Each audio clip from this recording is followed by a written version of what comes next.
Good morning student, welcome to my YouTube channel free tuition classes में आप सभी का स्वागत है। आपको बता दूं इस चैनल में माध्यमिक शिक्षा मंडल और राज्य शिक्षा केंद्र द्वारा प्रसारित की गई एनसीईआरटी सिलेबस पर कक्षा 8वीं 9वीं एवं 10वीं की बुकों का अध्ययन किया जाता है। तो आइए चलते हैं आज की क्लास की ओर कि आज की क्लास क्या है। आज हमने आपके लिए लेकर के आए कक्षा 8वीं की अध्याय 2 की क्लास प्रश्नावली 2.5।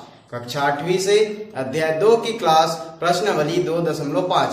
आपको बता दो इससे पहले हमने इसी अध्याय की प्रश्नावली 2.1, 2.2, 2.3 और 2.4 हमने पढ़ चुका है। तो इसकी यदि आपने उन क्लासों का अध्ययन नहीं किया है या उन्हें आपने पढ़ा नहीं है तो आप नीचे डिस्क्रिप्शन में उन क्लासों की लिंक दी हुई है, आप वहां से उन क्लासों का अध्ययन कर सकते हैं। तो आइए स्टूडेंट अब स्टार्ट करते हैं आज की क्लास। तो आपको पता होगा आपने जब 2.1, 2, 3, 4 इतनी सारी क्लासेस में आपने देखा है कि किस तरह से आप समीकरण बनाते हैं, किस तरह से समीकरण को हल करते हैं। एक चर वाले रैखिक समीकरण को किस तरह से आप हल करते हैं, वैसे ही अब हम 2.5 में आपको बताएंगे कि समीकरण को सरल रूप में बदलकर किस तरह से हल किया जाता है। तो अब समीकरण को क्या करेंगे, हम सरल रूप में बदलेंगे और फिर हल करेंगे। तो एक एग्जाम्पल देखते हैं, उसका भी एक एग्जाम्पल देखते हैं कि हम किस तरह से समीकरण को सरल रूप में बदलेंगे और किस तरह से हल करेंगे। तो उसके लिए एक क्वेश्चन लिए हमने 6x + 1/3, 6x + 1/3 इसके इजिकल टू यानी कि बराबर में +1 बराबर x - 3/6 +1 बराबर x - 3/6। इस तरह से आपको एक क्वेश्चन दिया हुआ है। इस तरह से आपको एक क्वेश्चन दिया हुआ होगा, आपको इसे हल करना होगा। आप जानते हैं कि अब ये जो संख्या एक परिमेय रूप में है, इसे आप जोड़ेंगे और फिर एक संख्या है, इसमें आप फिर चर राशि अचर राशि दोनों को एक एक साइड करेंगे और उसके बाद ही हल कर पाएंगे और एक हल निकालेंगे आप किसी भी एक चर राशि का। तो आइए देखते हैं इसे आप किस तरह से हल करेंगे।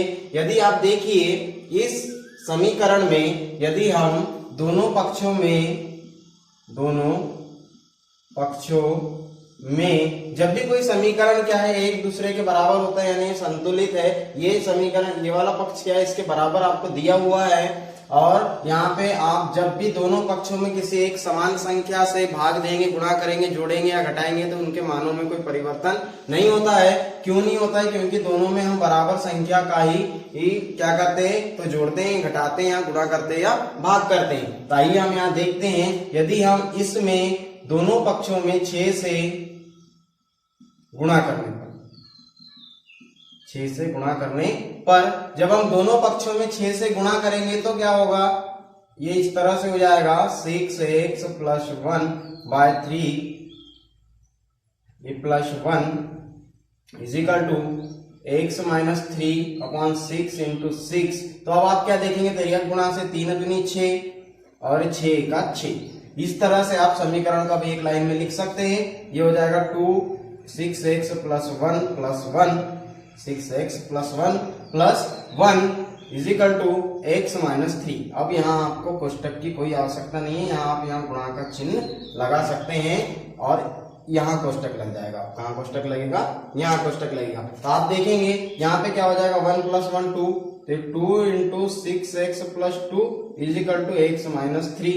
फिर आप अंदर गुणा करेंगे इसके, तो जब इसके अंदर गुणा करेंगे तो 6 दूनी 12x धन 2 दूनी 4 बराबर x - 3 हो जाएगा। फिर अब ये चर राशि आपने 4 प्रश्नावलियों में सीखा है किस तरह से पक्षांतर किया जाता है। तो ये हो जाएगा 12x ऋण x इजिकल टू -3 - 4 ऐसा हो जाएगा। उसके बाद आप देखेंगे यहाँ पे कितना बच गया, 12 में से 1 गया तो 11, कितना बच गया 11 बच गया। तो जब यहाँ 11 बचेगा इजिकल टू यहाँ कितना बचेगा, समान चिन्ह वाली संख्या है, क्या होगी, घटेगी जुड़ेगी, जुड़ जाएगी तो कितना आ जाएगा यहाँ -7। जब यहाँ -7 आ गया तो अब x का पक्षांतर कर दीजिए तो -7/x। तो जो x की -7/11, तो जो x की वैल्यू आ गई वो कितनी आ गई -7/11। तो जब आप -7/11 कहाँ रखेंगे, इस समीकरण में रखेंगे तो आपको कितना मान मिलेगा, ये दोनों पक्ष क्या होंगे एक दूसरे के बराबर हो जाएंगे, दोनों पक्ष क्या होंगे एक दूसरे के बराबर हो जाएंगे। ऐसे ही अब हम आगे बढ़ेंगे प्रश्नावली की ओर कि हम प्रश्नावली को किस तरह से हल करेंगे। तो आइए देखते हैं हम प्रश्नावली के क्वेश्चंस। क्या करते हैं, प्रश्नावली के क्वेश्चंस हल करते हैं। आपको ज्यादा से ज्यादा समझ में आ जाएगा कि हम किस तरह से क्वेश्चंस को हल करते हैं और किस तरह से हम किसी भी समीकरण को सरल करके लिख सकते हैं। तो आइए स्टूडेंट स्टार्ट करते हैं अब प्रश्नावली। प्रश्नावली 2.5 इसका पहला क्वेश्चन आपको दिया हुआ है, आपकी बुक में आप देख सकते हैं। निम्न रैखिक समीकरण को क्या करना है, हल करना है। तो जब रैखिक समीकरण को आपको हल करना है और आपने अभी तक प्रश्नावली में और अभी जस्ट एक एग्जांपल देखा कि किस तरह से रैखिक समीकरण को हल करते हैं और उसमें क्या करते हैं, x की वैल्यू निकालते हैं। तो आइए देखते हैं पहला क्वेश्चन x/2। इसका पहला क्वेश्चन क्या है, x/2 -1/5 is equal to x/3 plus x/3 +1/4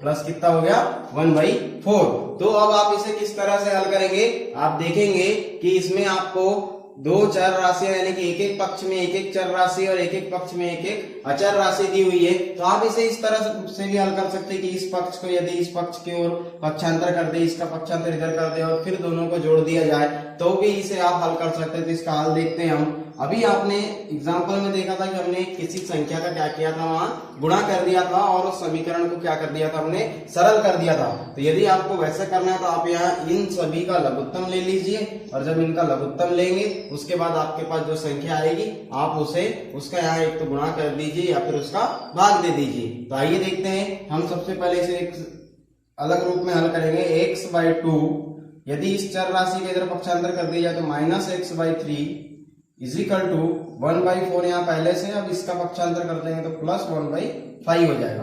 plus कितना हो जाएगा, 1/5 हो जाएगा। अब ऐसे ही हम आगे बढ़ेंगे, इसे लेकर के इसे आप घटाएंगे, 2 और 3 का लघुत्तम हो गया 6, 2 तिया 6, 2 तिया 6 तो 3x हो जाएगा, 3 दूनी 6 तो -2x हो जाएगा। क्या हो जाएगा, -2x हो जाएगा। Is equal to 1/4 plus 1/5, 1/4 plus 1/5, 4 और 5 का लघुत्तम लेंगे तो ये हो जाएगा 20, 4 और 5 का लघुत्तम कितना हो जाएगा, 20 हो जाएगा।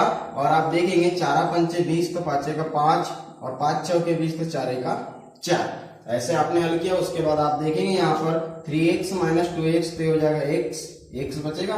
जब यहाँ से 3 में से 2 जाएंगे तो 1 और इसके बटे में कितना 6 बराबर 5 और 4 9, 5 और 4 9 बटे 20, 9 बटे कितना हो गया, 20 हो गया। अब आप क्या करेंगे, भाग वाली संख्या के इधर पक्षांतर कर देते गुणा में, तो ये हो जाएगा x बराबर 9 बटे 20 गुणित 6, 9 बटे 20 गुणित 6। और देखिए आपके ये संख्या किसी से कट रही है, क्या संख्या किसी से कट रही है, तो देखेंगे आपकी 2 से ये संख्या कट जाएगी, 2 से क्या हो जाएगी, संख्या कट जाएगी। यहाँ x बराबर क्या बच जाएगा, 2 दाएं 10 और ये 2 तिया 6, 2 दाएं 10 2 तिया 6 और ये कितना हो गया, 9 तिया 27, 27 बटे कितना बच गया, अभी 10, कितना बच गया, 27 बटे 10, कितना बचा, 27 बटे 10। अब ये संख्या क्या किसी से कटेगी, जी बिल्कुल नहीं कटेगी। तो आप देखेंगे, आपको प्रूफ करना है कि हमारा आंसर सही है या नहीं है। आपको हर क्वेश्चन में प्रूफ करना होगा कि हमारा आंसर सही है या फिर नहीं है। तो आप क्या करेंगे, अब इस समीकरण में x का मान समीकरण में रखने पर, इस समीकरण में आप x का मान रखिए, आपको दोनों पक्ष बराबर मिलेंगे। x का मान कितना है, 27 बटे 10 बटे यहाँ 2 दिया हुआ है, इसके बटे में आप 1 लिख सकते हैं। -1/5 इज इक्वल टू x का मान 27 बटे 10 बटे 3, इसके बटे में आप 1 लिख सकते हैं, प्लस 1/4, प्लस 1/4। अब आप क्या करेंगे, इसका पक्षांतर करके या फिर गुणा करिए, इसका 10 दूनी 20 हो जाएगा, इसे आप कहाँ लिखते हैं, हर में, और 27 का 27, इसे आप कहाँ लिखते हैं, अंश में। -1/5 इज इक्वल टू 10 तिया 30 और ये 27 का 27 प्लस 1/4, प्लस 1/4। तो अब आप क्या कीजिए, यहाँ पर यदि आप यहाँ पे देखेंगे ये संख्या कट रही है, क्या ये संख्या कटेगी, नहीं कटेगी, लेकिन ये संख्या कटेगी 3 से, 9 तिया 27, 9 दाएं 9 3 9 27 और 3 दाएं 30। तो अब ये समीकरण क्या हो गया, 27/20 ऋण 1/5 बराबर 9/10 धन 1/4। 9/10 धन 1/4। अब इसे आप दोनों को जोड़िए, तो जब आप दोनों को जोड़ेंगे तो क्या होगा, आप देखेंगे यहाँ पे इसका लघुत्तम आ गया कितना, 20। इसका लघुत्तम आएगा 20, और जब 20 आएगा तो 20 का 20 तो 27 और 5 चौके 20 ऋण 4 बराबर इसका लघुत्तम आएगा 10, तो 10 का 10 पे 9, ये सॉरी इसका लघुत्तम कुछ अलग होगा, यहाँ पे कितना 10 है, यहाँ कितना है 4 है, तो इसका लघुत्तम कितना आएगा 20। इसका भी लघुत्तम आएगा 20, और जब इसका लघुत्तम 20 आएगा 10 दूनी 20, 9 दूनी 18 और 4 पंचे 20, 4 पंचे 20 तो 5 का 5, 5 का 5 और 18 में 5 जोड़िए कितना होता है, आप सबसे पहले इसको घटा लीजिए, 27 में से 4 गए तो कितना बचेगा 23/20 और बराबर है ये 18 में 5 जोड़ेंगे तो 23 हो जाएगा, यानी कि ये 23/20। आपने इस तरह से left hand side is equal to right hand side, आप ऐसा हर कोई क्वेश्चन में इस तरह से भी प्रूफ कर सकते हैं, इतनी आपकी एक प्रोसेस बढ़ सकती है। लेकिन जो हमारा मुख्य आंसर होना चाहिए वो क्या होना चाहिए, सही होना चाहिए। और जो हमारा मुख्य आंसर था वो क्या था, x इज इक्वल टू 27/10। तो ये थी हमारी किसी भी समीकरण को हल करने की प्रोसेस। और आपको यदि प्रूफ करना है कि समीकरण का हल सही है या नहीं, तो आप दोनों पक्षों में x का मान रख दीजिए, आपको दोनों पक्ष क्या मिलेंगे, एक दूसरे के बराबर मिलेंगे। अब ऐसे ही स्टूडेंट आगे बढ़ते हैं क्वेश्चन नंबर 2 की ओर। क्वेश्चन नंबर 2 क्या है, आप देखेंगे कि आपको क्वेश्चन नंबर 2 दिया हुआ है n/2 - 3n/4 + 5n/6 = 21। तो आप क्या करेंगे, आप देखेंगे एक पक्ष में ही आपको पूरी की पूरी 4 राशियां दी हुई है, तो आप इन्हें ही जोड़ना घटाना गुणा भाग करेंगे। और जब आप इन्हें ही जोड़ना घटाना गुणा भाग करेंगे तो आप देखेंगे इसका आप लघुत्तम लेंगे। जब इसका लघुत्तम लेंगे आप तो कितना आएगा, 12 आएगा। आप लघुत्तम निकाल करके देख सकते हैं, इसका लघुत्तम होता है 12। उसके बाद आप देखेंगे 2 छक 12, तो ये हो जाएगा 6n। उसके बाद माइनस है तो ये माइनस लगा दिए, 4 तिया 12 और 3 3 9, ये कितना हो गया 9n प्लस 6 दूनी 12 5 दूनी 10n इजिकल टू कितना दिया हुआ है 21। अब क्या करते हैं हम, यहाँ पर आप देखेंगे कि जो समान चिन्ह वाली संख्या उन्हें क्या करेंगे, हम सबसे पहले जोड़ेंगे। तो समान चिन्ह किस किस का है, ये +10 और ये +6, तो 10 + 6 कितना हो जाएगा 16, ये कितना हो जाएगा -9n प्लस 16 यानी कि 16n/12 बराबर 21, बराबर कितना हो जाएगा 21 हो जाएगा।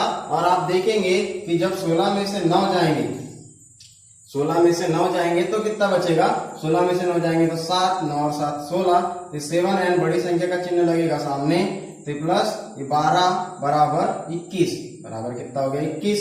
अब भाग वाली संख्या का पक्षांतर कहाँ होगा, गुणा में। भाग वाली संख्या का पक्षांतर गुणा में, तो 7n बराबर 21 × 12। अब क्या बच गया, आप गुणा वाली संख्या इसका पक्षांतर होगा कहाँ जाएगी, भाग में जाएगी, तो n बराबर 21 × 12/7, 12/7। अब आप देखेंगे कि n बराबर कितना हो जाएगा, n बराबर यहाँ आप देखेंगे नीचे 7 तिया 21। अब क्या बच गया, n बराबर 3 × 12, तो n बराबर 12 तिया 36, n बराबर 12 तिया 36। और आपने अभी थोड़ी देर पहले क्वेश्चन में देखा था कि जो आपकी वैल्यू आती है उसे आप कहाँ रखते हैं, इस समीकरण में रखते हैं, तो दोनों पक्ष क्या हो जाते हैं, एक दूसरे के बराबर हो जाते हैं। तो ऐसे ही आप इसे एक दूसरे के बराबर करने के लिए आप जनरली देख लीजिए, यहाँ पे आप 36 रखेंगे तो ये हो जाएगा 18, 36 में 2 को काटेंगे तो 18, फिर ये ऋण है, फिर आप 36 से 9 बार कट जाएगा, 9 से 36, 9 तिया 27 हो जाएगा यहाँ, और फिर 6 6 36 और यहाँ बच गया 6, तो 5 6 के 30। अब यहाँ जोड़ेंगे इसको तो ये कितना हो जाएगा टोटल, ये टोटल कितना हो जाएगा, आप देखेंगे इसको घटा लीजिए या फिर इसको जोड़ लीजिए। तो जब आप इसे जोड़ेंगे तो ये कितना हो जाएगा 48, और 48 माइनस 27, तो यहाँ बचेगा आपका कितना बच जाएगा, 8 में से 1 गया तो 7, आपका कितने 27, 8 में से 7 गया तो बचेगा 1, और 4 में से 2 गए तो 2, यानी देखिए 21 आ गया, तो 21 बराबर 21 हो जाएगा जब आप दोनों पक्षों में इसकी वैल्यू रखेंगे तो इसी तरह अब हम आगे बढ़ते हैं, आप इसे आगे हल कर सकते हैं दोनों पक्षों में इसका मान रख करके। ऐसे आगे बढ़ेंगे हम क्वेश्चन नंबर 3 की ओर। तो क्वेश्चन नंबर 3 क्या है, x + 7 minus 8x upon 3, x plus 7 x plus 7 minus 8x upon 3 minus 8x upon 3 is equal to आपको दिया हुआ 17/6 ऋण 5x/2, 17/6 ऋण 5x/2। ये आपका है क्वेश्चन नंबर 3। तो आप इसे किस तरह से हल करेंगे? अभी आपने क्वेश्चन नंबर 1 हल किया, उसके बाद आपने क्वेश्चन नंबर 2 हल किया, तो आपको समझ में आ गया होगा कि आप इसे किस तरह से हल करेंगे। तो आइए देखते हैं किस तरह से हल करते हैं। आप देखेंगे यहाँ पे कि ये क्या है, एक चर राशि, ये क्या है, एक चर राशि, ये है चर राशि, ये अचर राशि। आप इसका इधर पक्षांतर कर सकते हैं। तो ये हो जाएगा हल करते समय x minus 8x upon 3, minus वाली संख्या का पक्षांतर प्लस में तो 5x/2 is equal to 17/6 minus 7, plus 7 का पक्षांतर माइनस 7। अब आप इसे हल कर सकते हैं। इन दोनों का लघुत्तम लीजिए, कितना होगा 6, कितना होगा 6 होगा। तो यहाँ पे 1 है तो 6x हो जाएगा, 3 दूनी 6, 3 दूनी 6 और 8 दूनी 16, 3 दूनी 6 और 8 दूनी 16 यानी कि माइनस 16x हो जाएगा। फिर ये प्लस, फिर कितना 2 3 6 5 3 15x, 5 3 15x बराबर। आप यहाँ पे भी आप इसे घटाएंगे तो यहाँ इसका लघुत्तम कितना आएगा 6 और ये हो जाएगा 6 का 17 और 7 6 6 36 6 7 42, 7 6 कितना होता है 42 होता है। तो ये इस तरह से हो जाएगी संख्या। और फिर इसके आगे आप किस तरह से हल करेंगे? आप देखेंगे कि समान चिन्ह वाली संख्या इसके पहले क्वेश्चन में जिस तरह से आपने जोड़ा था 15 और 6 कितना हो जाएगा 21, x minus 16x upon 6 is equal to. अब यहाँ देखेंगे असमान चिन्ह वाली संख्या है तो इसे आप घटाएंगे तो जब 42 में से 17 घटाएंगे तो कितना बचेगा? आप देखिए यहाँ से एक दही उधार लीजिए, 12 हो गया, 12 में से 7 गए, 12 में से 7 गए तो 5 बचा आपके पास, यहाँ बचा 3, 3 में से 1 गए तो कितना हो जाएगा? ये 2 हो जाएगा बटे 6 हो जाएगा।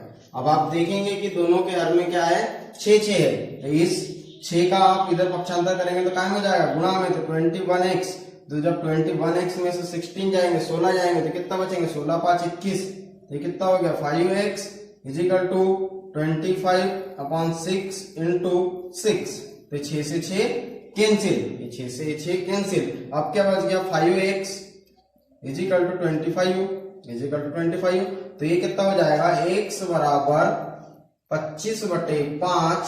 तो आपको x की वैल्यू कितनी मिल जाएगी? x बराबर मिल जाएगा 25, x बराबर कितना मिल जाएगा आपको 5 मिल जाएगा। तो जब आप x बराबर 5 लेकर के आएंगे तो आप यहाँ देखेंगे, सॉरी आप बाय मिस्टेक यहाँ माइनस लगेगा क्योंकि बड़ी संख्या के सामने ऋण का चिन्ह था, और जब यहाँ माइनस लगेगा तो आप देखेंगे यहाँ पे जो आंसर आएगा क्या आएगा -5 आएगा। ये माइनस कहाँ से है? यहाँ से है। बड़ी संख्या में से छोटी संख्या को घटाएंगे तो बड़ी संख्या का चिन्ह लगेगा, और जब यहाँ बड़ी संख्या का चिन्ह लगेगा तो ये माइनस हो जाएगा। तो इसका जो आंसर आया कितना आया -5 आया। और जब -5 को आप यहाँ पे ऐड करेंगे तो आपके जो दोनों पक्ष है वो क्या होंगे एक दूसरे के बराबर हो जाएंगे। अब ऐसे ही आगे क्वेश्चन नंबर 4। क्वेश्चन नंबर 4 में आपको क्या दिया हुआ है? क्वेश्चन नंबर 4 है, इसमें आपको क्या दिया हुआ है? क्वेश्चन नंबर 4 में आपको दिया है x minus 5/3 is equal to x minus 3/5, x minus 5/3, x minus 5/3 is equal to x minus 3/5, x minus 3/5। तो अब आप इसे हल करेंगे और एक चर राशि की इसमें क्या निकालेंगे? एक चर राशि का क्या निकालेंगे? मान निकालेंगे। तो आइए देखते हैं इसको कैसे हल करेंगे। अब आप देखेंगे कि ये आप ना तो इसे आप जोड़ सकते हैं ना ही घटा सकते हैं, इसमें आप सिर्फ और सिर्फ पक्षांतर कर सकते हैं। तो ये भाग वाली संख्या का पक्षांतर गुणा में होगा और ये भाग वाली संख्या का पक्षांतर इधर गुणा में होगा। तो आइए करके देखते हैं। x माइनस 5 और ये कितना हो गया बराबर x माइनस 3, कितना हो गया x माइनस 3। तो जब ये 3 का इधर पक्षांतर होगा कहाँ जाएगा? गुणा में, और इस 5 का पक्षांतर होगा तो ये कहाँ जाएगा? गुणा में जाएगा। इतना आपको समझ में आ गया होगा। गुणा वाली संख्या का पक्षांतर भाग में और भाग वाली संख्या का पक्षांतर गुणा में। अब आप इसका अंदर गुणा कर दीजिए, 5x minus 25 is equal to 3x minus 9। अब आप क्या कीजिए, चर राशि को एक साइड कीजिए, तो 5x minus 3x is equal to 9 plus 25 plus 25। यहाँ कितना बच गया? आप 3 में से 2 गए तो 5 में से 3 गए तो 2x बराबर, अब ये 19 क्या 9 है और ये क्या 25 है, असमान चिन्ह वाली संख्या घटेगी, बड़ी संख्या का चिन्ह लगेगा, तो 25 में से 9 गए तो कितना बचेगा यहाँ पे 16, कितना बचेगा 16, 16 और 9 कितने होते हैं 25, 16 और 9 25। तो आप देखेंगे अब x का आप इधर पक्षांतर करेंगे, 2 का गुणा वाली संख्या कहाँ जाएगी भाग में, तो ये 16/2, तो 8 दूनी 16, x बराबर कितना आ गया 8 आ गया, x का मान कितना आ गया 8 आ गया। और जब x का मान 8 आपने ला लिया तो अब आप x का मान 8 यहाँ पे रखेंगे, तो आप जनरली रख करके देख सकते हैं, यहाँ रखेंगे 8, तो 8 में से 5 जाएंगे तो 3 बचेंगे, तो यहाँ कितना आ जाएगा 1 आ जाएगा, और फिर यहाँ 8 रखेंगे, 8 में से 3 जाएगा तो 5 बचेगा, और 5 से 5 कटेगा तो 1 आएगा, यानी कि दोनों पक्ष में 1 1 आ जाएगा। अब ऐसे ही आगे बढ़ते हैं क्वेश्चन नंबर स्टूडेंट, अब देखते हैं क्वेश्चन नंबर 5। तो क्वेश्चन नंबर 5 आपको दिया हुआ है 3t - 2/4 - 2t + 3/3 = 2/3 - t। तो अब आप यहाँ देखेंगे कि इस पक्ष में क्या है, सारी की सारी चर राशियां आपको दी हुई है, इधर क्या है एक चर राशि है और एक क्या है अचर राशि, तो इस चर राशि का आप इधर पक्षांतर कर सकते हैं, जी बिल्कुल कर सकते हैं। तो ये हो जाएगा 3t - 2/4 - 2t + 3/3 - t =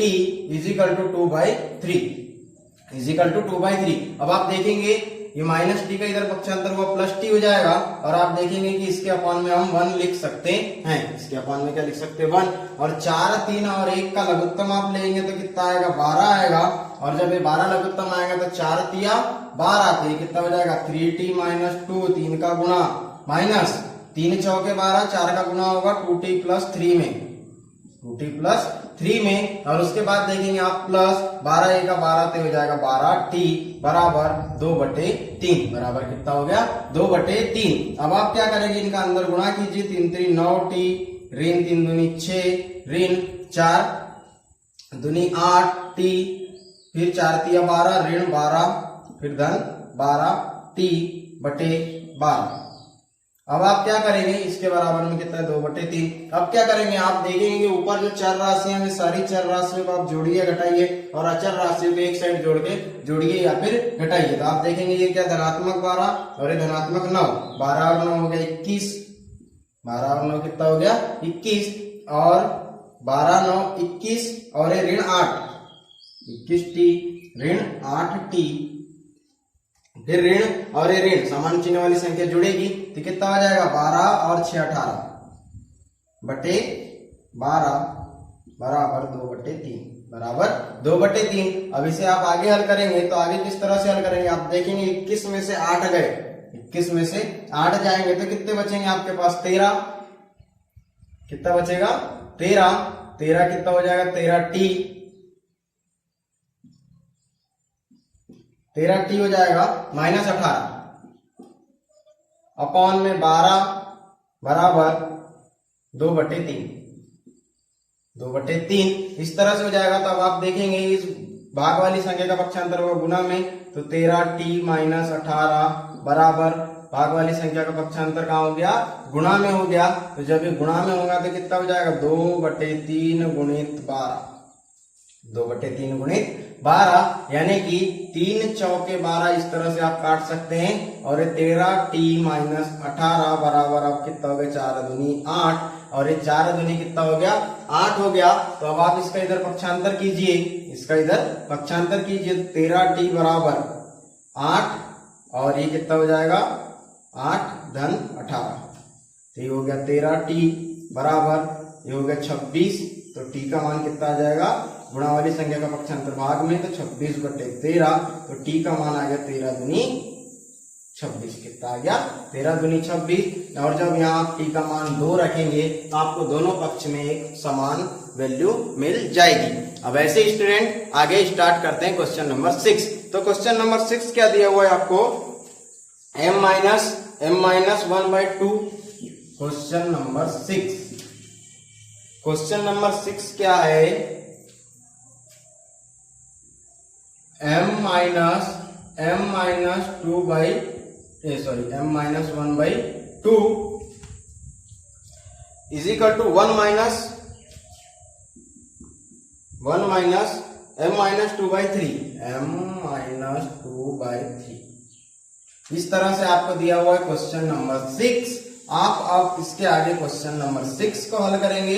तो क्वेश्चन नंबर 6 को आप किस तरह से हल करेंगे आइए देखते हैं। यहाँ आप देखेंगे कि आपको यहाँ पर सारी की सारी चर राशि और इधर क्या है, एक चर राशि और एक अचर राशि। तो इस चर राशि का आप इस तरह पक्षांतर कर सकते हैं। ये हो जाएगा m माइनस 1/2, ये माइनस वाली संख्या का पक्षांतर होगा, plus m minus 2/3 is equal to यहाँ कितना बच गया, 1 बच गया। तो जब ये 1 बचा तो अब आप देखेंगे 2 और 3 का लघुत्तम लेंगे, जैसे क्वेश्चन नंबर 5 में किया था।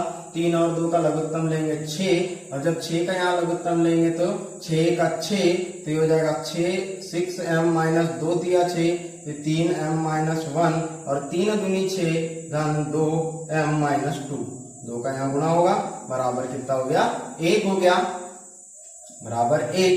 तो जब बराबर 1 हो गया तो अब आप देखेंगे 6m माइनस 3m प्लस 3 का 3 plus 2m plus minus minus 2 दूनी 4/6 इजिकल टू 1। अब आप क्या करेंगे, यहाँ पर अचर राशि और चर राशि इनको आप जोड़ेंगे या घटाएंगे। तो सबसे पहले चर राशि लीजिए। तो चर राशि में समान चिन्ह वाली संख्या को जोड़िए, धनात्मक 6 और 2 8m ऋण 3m, और ये असमान चिन्ह वाली संख्या घटेगी तो कितना हो जाएगा, 3 में 3 है, ऋण 4 है, तो यहाँ बचेगा -1। असमान चिन्ह वाली संख्या घटेगी, 4 में से 3 गए, बड़ी संख्या का चिन्ह लगेगा -1, और ये हो गया 6 इजिकल टू 1। उसके बाद आप देखेंगे यहाँ पर अब क्या बच गया, 8 में से 3 गए तो 5m माइनस 1/6 इजिकल टू 1, और भाग वाली संख्या का पक्षांतर होगा गुणा में, तो 6m माइनस 1 इजिकल टू 6 का 6, और उसके बाद ऋण वाली संख्या का उधर पक्षांतर होगा भाग में, तो इजिकल टू 6 प्लस 1, ऋण वाली संख्या जाएगी धन में। उसके बाद ये कितना हो जाएगा, 5m प्लस 7, तो m बराबर 7/5। m बराबर आपने कितना ला लिया, 7/5। तो m बराबर आया 7/5। अब m की वैल्यू रखिए आप यहाँ पर, m की वैल्यू जब यहाँ रखेंगे तो दोनों पक्ष क्या होंगे, एक दूसरे के बराबर हो जाएंगे। अब ऐसे ही हम आगे बढ़ेंगे क्वेश्चन नंबर 7 की ओर। कहाँ जाएंगे, क्वेश्चन नंबर 7 की ओर। क्वेश्चन नंबर 7 में भी सेम इसी कंडीशन में क्वेश्चनों को क्या करना है, हल करना है। तो ये क्वेश्चन नंबर 7, तो क्या दिया हुआ है आपको क्वेश्चन नंबर 7 में, क्वेश्चन नंबर 7 में आपको दिया हुआ है 3t minus 3 is equal to 5u 2t plus 1, 5u 2t plus 1 कोष्टक है।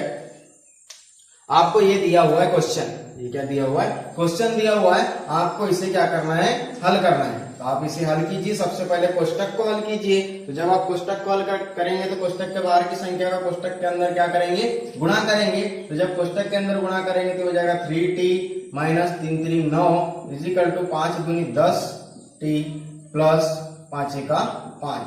अब आप क्या करेंगे, चर राशि एक साइड अचर राशि एक साइड कीजिए। 3t माइनस 10t धनात्मक संख्या ऋणात्मक हो गई, फिर प्लस 5 पहले से ही है और ऋणात्मक संख्या का पक्षांतर होगा धनात्मक में। अब क्या बच गया यहाँ पर, आप देखेंगे ये 10 है, ये 3 है, असमान चिन्ह वाली संख्या घटेगी तो 10 में से 3 गया तो 7, बड़ी संख्या का चिन्ह लगेगा, और 9 और 5 कितने हो गए 14। अब फिर इसका इधर पक्षांतर होगा तो हो जाएगा -t इजिकल टू 14/7। तो t बराबर कितना बच गया, 7 दूनी 14, इकाई में माइनस में है, इसे आपको धनात्मक में करने के लिए ऋण का गुणा करना पड़ेगा, तो t इजिकल टू -2 आ जाएगा। t इजिकल टू कितना आ जाएगा, -2 आ जाएगा। ऋण ऋण धन और धन ऋण ऋण हो जाएंगे यहाँ पर। तो इस तरह से आपने निकाला क्वेश्चन नंबर 7 का आंसर। तो ये था क्वेश्चन नंबर 7, इसमें आपने आंसर निकाला -2, और जब यहाँ पे आप -2 रखेंगे तो आप देखेंगे कि दोनों पक्ष के मान क्या हो जाएंगे, एक दूसरे के बराबर हो जाएंगे। अब ऐसे ही आगे बढ़ते हैं क्वेश्चन नंबर 8 की ओर। क्वेश्चन नंबर 8 की ओर, तो क्वेश्चन नंबर 8 क्या है, क्वेश्चन नंबर 8 है 15y ऋण 4, कोष्टक के अंदर है 15 कोष्टक y माइनस 4, फिर क्या दिया हुआ है -2 कोष्टक y माइनस 9, -2 कोष्टक y माइनस 9, फिर क्या है plus 5y plus 6, plus 5y plus 6, plus 5y y plus 6 is equal to आपको दिया हुआ है 0, इज इक्वल टू क्या दिया हुआ है 0, यानी इस पर आपको क्या दिया हुआ है बराबर 0।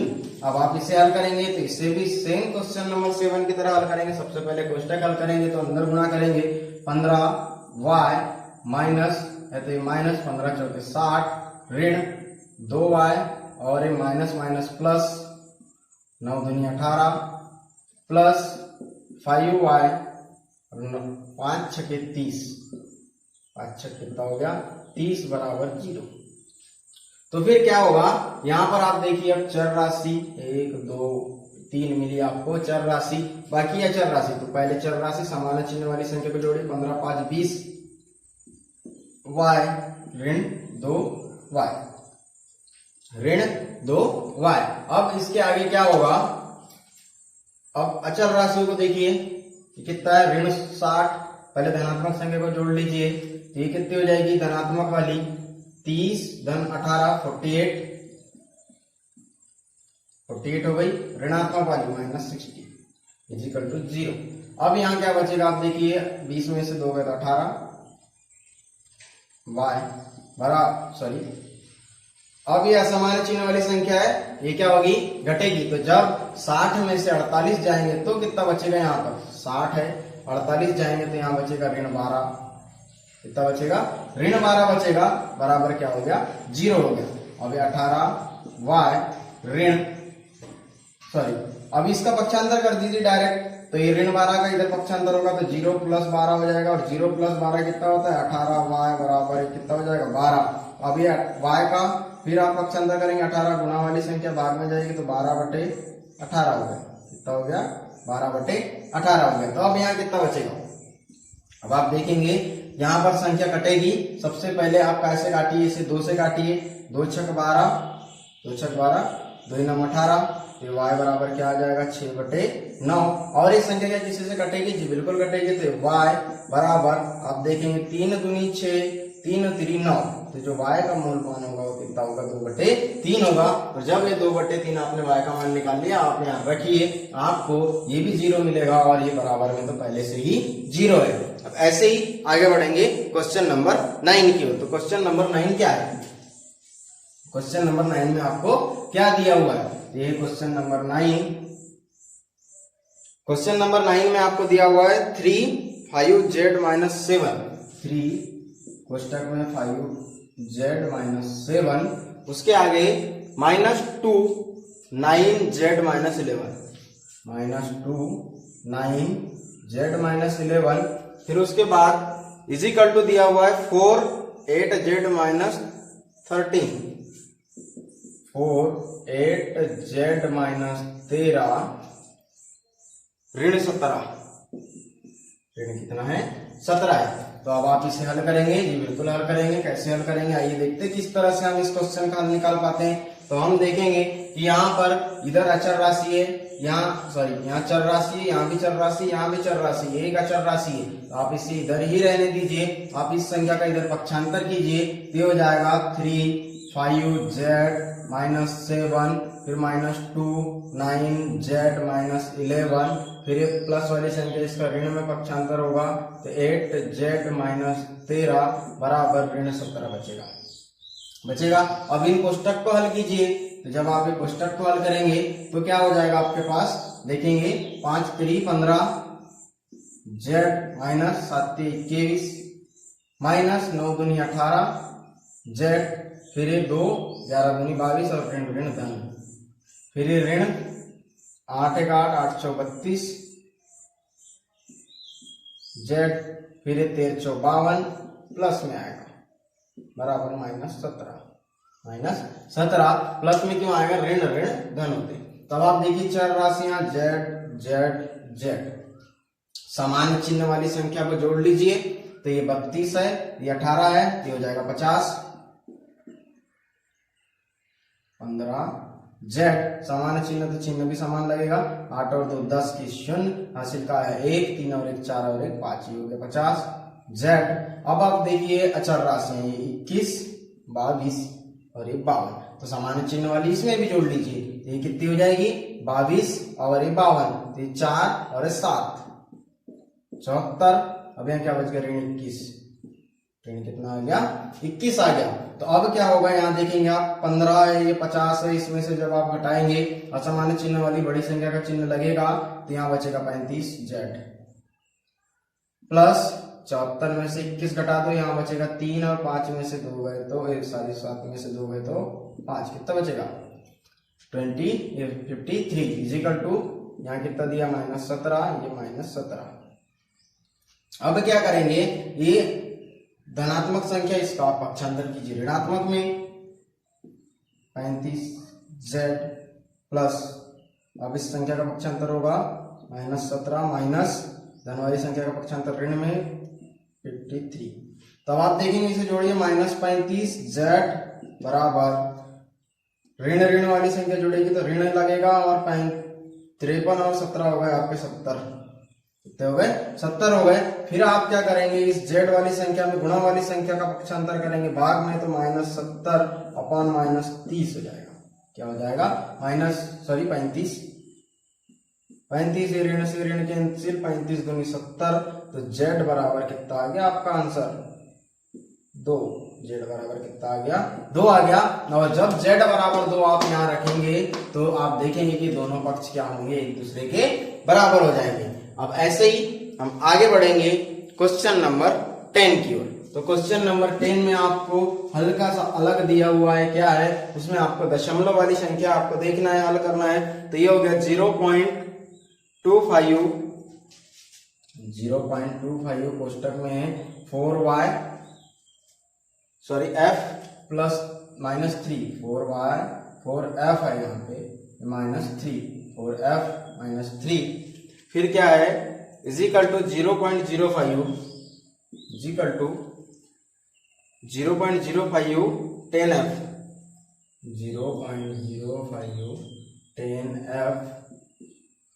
10f -9। तो आप इसे अब किस तरह से हल करेंगे, इसे आप हल करेंगे, आप देखेंगे, आप अंदर गुणा कीजिए, आपका समीकरण क्या होगा, हल हो जाएगा। आप दोनों पक्षों में अंदर अंदर गुणा कर दीजिए। तो यहाँ देखेंगे आप 25 चौ होता है 100, 25 चौ 100, आप यहाँ लिखेंगे 100 और 2 संख्या के बाद दशमलव दी, 2 संख्या के बाद दशमलव लग गया और ये क्या लग गया f, ये क्या हो गया f। फिर 25 तिया 75 माइनस 75 लिखिए और 2 संख्या के बाद दशमलव, तो 2 संख्या के बाद दशमलव, इसके सामने लगा दीजिए 0, इसके सामने क्या लगा दीजिए 0। ऐसे ही अब आप 0.05 का गुणा कीजिए, 0.05 का गुणा करेंगे तो 10 है, 10 का जब इसके अंदर गुणा करेंगे तो हो जाएगा 0.5, 1 संख्या कम हो जाएगी और ये क्या हो गया f हो गया, ये क्या हो गया f हो गया। और ये क्या हो गया 9 5 45, ये हो जाएगा -0.4, कितना हो जाएगा 0.4 हो जाएगा या 4-5 लिख सकते हैं आप देखेंगे इसका गुणा करेंगे 9 5 45 की 5 हाथ से 4 9 ये हो जाएगा 45 और उसके बाद 9 0 0 उसके बाद 4 फिर 9 0 0, तो आप इस तरह से इसे लिख सकते हैं 0.45। अब आप देखेंगे कि यहाँ पे क्या बच गया, यहाँ आ गया 1, तो इसे आप 1 लिख लीजिए, 1 नहीं होगा, ये हो गया f माइनस इस संख्या का आप इधर पक्षांतर कीजिए, इस संख्या का इधर पक्षांतर कीजिए, तो -0.5 कितना आ गया 0.5 इजिकल टू 0.5 आ गया, सॉरी 4-5 आएगा, नहीं 5 जाएगा इसमें, ये है 4-5, तो ये 5 आ गया 0.5, इसका आपने पक्षांतर कर दिया f। अब यहाँ क्या बच गया -0.75, ये -0.45 प्लस 0.75 इस तरह से हो गया। तो अब आप देखेंगे 0 ये 1 है यानी 1.00 था पहले से ही, अब 1.00 में से आप 0.5 को घटाएंगे तो कितना बचेगा आपके पास, 10 में से 5 गए तो यहाँ बचेंगे 5 और 0 में से 0 तो ये जैसा का वैसे 0.5 आ गया, क्या आ गया 0.5f, यानी कि 0.5 यानी हो जाता है आधा, और जब 1 में से आधा घटाएंगे तो आधा ही बचेगा ना। अब यहाँ धनात्मक है संख्या ऋणात्मक, दोनों में से बड़ी कौन सी है, तो इसका चिन्ह लगेगा यानी धन का चिन्ह लगेगा, और ये संख्या घटेगी तो जब घटेगी तो यहाँ कितना बचेगा, यहाँ आप देखेंगे 0, 5 में से 5 गया 0 और 7 में से 4 गए तो यहाँ कितना बच गया 3, 0.3 हो गया, कितना हो गया 0.30 या फिर 3 लिख लीजिए आप।